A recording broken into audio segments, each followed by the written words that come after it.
Assalamualaikum warahmatullahi wabarakatuh. Perkenalkan, nama saya adalah Helmalia. Saya dari Universitas Dian Nusantara, Fakultas Bisnis dan Ilmu Sosial, Program Studi Akuntansi. Pada video kali ini saya akan menjelaskan modul ketujuh yang merupakan nilai dan norma dalam komunikasi antar budaya.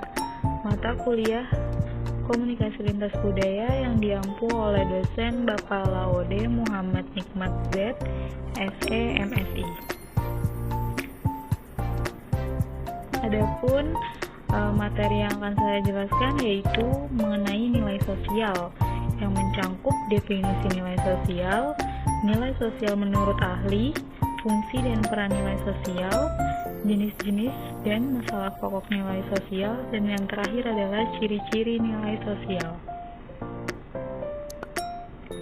Oke, yang pertama adalah definisi nilai sosial. Nilai sosial adalah standar yang di dalamnya terdapat seperangkat perilaku dan berfungsi sebagai pedoman hidup manusia dalam bermasyarakat. Keberadaan dari nilai sosial ini diharapkan bisa membantu setiap individu agar bisa mendapatkan hak serta menjalankan kewajibannya secara adil dan merata dalam berkelompok masyarakat. Selain itu, adanya nilai sosial juga bisa membantu suatu kelompok untuk bisa mencapai tujuan bersama. Jadi nilai sosial ini adalah seperangkat perilaku yang berfungsi sebagai pedoman dalam kehidupan bermasyarakat. Lalu selanjutnya ada nilai sosial menurut para ahli. Saya di sini mengambil 4 para ahli. Yang pertama yaitu Kimball Young yang menyatakan bahwa nilai sosial sebagai asumsi yang abstrak dan sering tidak disadari apa yang baik dan benar dan apa yang dianggap penting oleh masyarakat. Lalu yang kedua itu ada ahli A.W. Green, seorang penulis buku tentang sosiologi sekaligus pengusaha asal Amerika, yang menyatakan bahwa nilai sosial merupakan suatu kesadaran yang secara relatif berlangsung disertai emosi terhadap objek. Lalu ahli yang ketiga yaitu Surjono Soekanto adalah seorang lektor kepala sosiologi dan hukum adat di Fakultas Hukum Universitas Indonesia tahun 1965 sampai 1969 yang aktif dalam menulis buku sosiologi, menyatakan bahwa nilai sosial sebagai konsepsi abstrak di dalam diri manusia mengenai apa yang dianggap baik dan apa yang dianggap buruk. Lalu ahli yang keempat adalah Kuhlhorn, seorang antropolog Amerika dan ahli teori sosial yang menyatakan bahwa nilai sosial sebagai ukuran-ukuran yang dipakai untuk mengatasi kemauan pada waktu dan situasi tertentu. Dan ada juga fungsi dan peran nilai sosial. Yang pertama sebagai petunjuk dalam bersikap dan bertindak. Jadi, fungsi dan peran nilai sosial ini dalam masyarakat itu sebagai petunjuk dalam bersikap dan bertindak. Lalu yang kedua adalah sebagai pemandu dan pengontrol masyarakat. Yang ketiga sebagai pendorong sikap dan tindakan manusia. Yang keempat sebagai benteng perlindungan bagi keberadaan masyarakat. Dan yang terakhir adalah sebagai alat pemersatu anggota masyarakat. Jadi fungsi dan peran nilai sosial ini dapat disimpulkan bahwa menjadikan kehidupan masyarakat itu yang tentram, damai, dan adil. Lalu selanjutnya adalah jenis dan masalah pokok nilai sosial. Menurut si Kuhlhorn, nilai sosial pada masyarakat memiliki 5 masalah pokok, yaitu yang pertama, nilai hakiki hidup manusia. Masyarakat yang menganggap hidup itu baik, buruk, atau hidup buruk, tetapi berusaha untuk mengubahnya menjadi hidup yang baik. Lalu yang kedua, nilai hakikat karya manusia. Masyarakat yang menganggap karya manusia untuk memungkinkan hidup, memberikan kedudukan yang terhormat, atau sebagai gerak hidup untuk menghasilkan karya lain. Lalu yang ketiga adalah nilai hakikat kehidupan manusia dalam ruang dan waktu. Masyarakat yang memandang penting untuk berorientasi pada masa lalu, masa sekarang, atau masa yang akan datang. Yang keempat, nilai hakikat hubungan manusia dengan alam sekitar. Masyarakat yang memandang alam sebagai satu hal yang dahsyat, yaitu suatu yang bisa dilawan manusia atau berusaha mencari keselarasan dengan alam. Lalu yang terakhir adalah nilai hakikat manusia dengan sesamanya. Masyarakat yang lebih mendahulukan hubungan horizontal antara manusia dengan sesamanya atau bergantung dengan orang lain adalah tindakan yang tidak baik. Jadi kelima ini adalah masalah-masalah nilai sosial menurut si Kukon. Lalu selanjutnya adalah ciri-ciri nilai sosial. Nilai sosial itu dihasilkan dari proses interaksi sosial. Lalu selanjutnya, dari hasil proses interaksi tersebut, adanya proses pembelajaran. Lalu dari proses pembelajarannya itu beraneka ragam. Dan yang keempat adalah diwariskan. Dan yang kelima adalah bersifat tidak statis. Tidak statis itu artinya dinamis, terus bergerak, terus melakukan perubahan-perubahan. Seperti itu. Lalu selanjutnya membahas tentang norma budaya. Yang pertama adalah definisi norma budaya.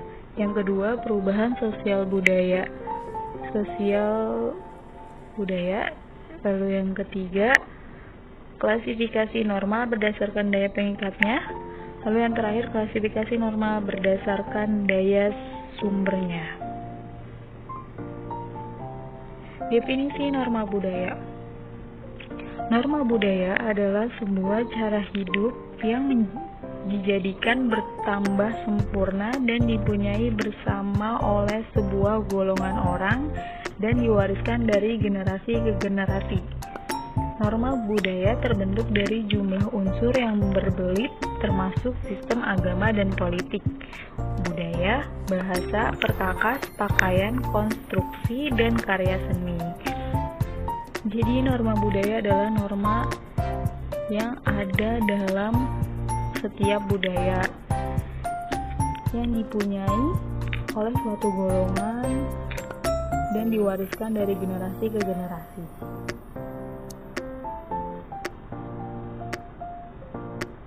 Lalu selanjutnya adalah perubahan sosial norma budaya. Perubahan sosial budaya merupakan sebuah gejala berubahnya struktur sosial dan pola budaya dalam suatu masyarakat. Perubahan sosial budaya merupakan gejala umum yang terjadi sepanjang masa dalam setiap masyarakat. Perubahan itu terjadi sesuai dengan hakikat dan sifat dasar manusia yang selalu ingin mengadakan perubahan. Perubahan sosial budaya terjadi karena beberapa faktor. Di antaranya komunikasi cara dan pola pikir masyarakat. Lalu selanjutnya ada faktor internal lain yang menyebabkan perubahan sosial budaya, seperti perubahan jumlah penduduk, penemuan baru, terjadinya konflik atau resolusi. Lalu ada juga nih faktor eksternalnya, seperti bencana alam dan perubahan iklim, peperangan, dan pengaruh kebudayaan masyarakat lain. Lalu selanjutnya itu faktornya adanya kurangnya intensif hubungan komunikasi dengan masyarakat lain. Lalu perkembangan iptek yang lambat, sifat masyarakat yang sangat tradisional. Terus adanya kepentingan-kepentingan yang tertanam dengan kuat dalam masyarakat, prasangka negatif terhadap hal-hal yang baru. Terus selanjutnya adalah rasa takut jika terjadi kegoyahan pada masyarakat bila terjadi perubahan hambatan ideologis dan pengaruh adat atau kebiasaan.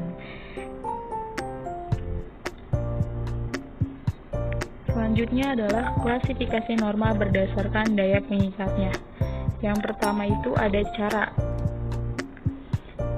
Cara adalah bentuk perbuatan atau perilaku yang dilakukan di dalam masyarakat namun tidak terus-menerus. Jika melanggar norma ini, hukuman yang didapatkan hanya berupa celaan atau teguran. Lalu yang kedua adalah kebiasaan.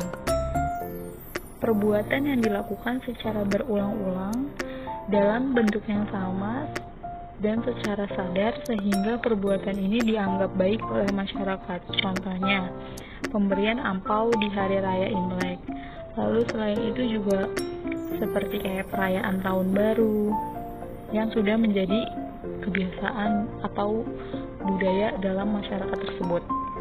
Lalu yang ketiga adalah tata kelakuan. Kumpulan perbuatan yang mencerminkan sifat hidup dari sekelompok manusia sebagai bentuk pengawasan terhadap anggotanya. Lalu yang keempat ada adat istiadat, yaitu kumpulan tata kelaku yang menjadi pedoman tertinggi dalam hidup bermasyarakat karena sudah terintegrasi sangat kuat pada masyarakat penganutnya. Dan yang terakhir adalah hukum. Hukum merupakan norma tertulis, bersifat formal, dan disahkan oleh negara. Terus selanjutnya ada klasifikasi norma berdasarkan sumbernya. Yang pertama ada norma agama. Norma yang berasal dari Tuhan, sehingga tidak ada yang bisa mengubahnya dan memanipulasi isinya dan bersifat mutlak. Lalu yang kedua, norma kesusilaan. Peraturan yang berasal dari hati nurani yang menghasilkan akhlak. Contohnya, tidak boleh melakukan tindakan yang tak senonoh selain dengan pasangan yang sah. Lalu yang ketiga adalah norma kesopanan. Peraturan sosial yang mengarahkan untuk berperilaku wajar dan baik dalam masyarakat. Contohnya, tidak boleh meludah sembarangan. Lalu yang keempat adanya norma hukum. Norma hukum adalah norma yang didasarkan pada undang-undang tertulis yang dibuat secara resmi oleh badan negara dan tujuan mengatur kehidupan masyarakat dalam masyarakat, berbangsa, dan bernegara. Lalu yang terakhir adalah norma kebiasaan atau kelaziman, yaitu norma yang bersumber dari tradisi masyarakat. Sekian presentasi dari saya, kurang lebihnya mohon maaf. Wassalamualaikum warahmatullahi wabarakatuh. Semoga bermanfaat.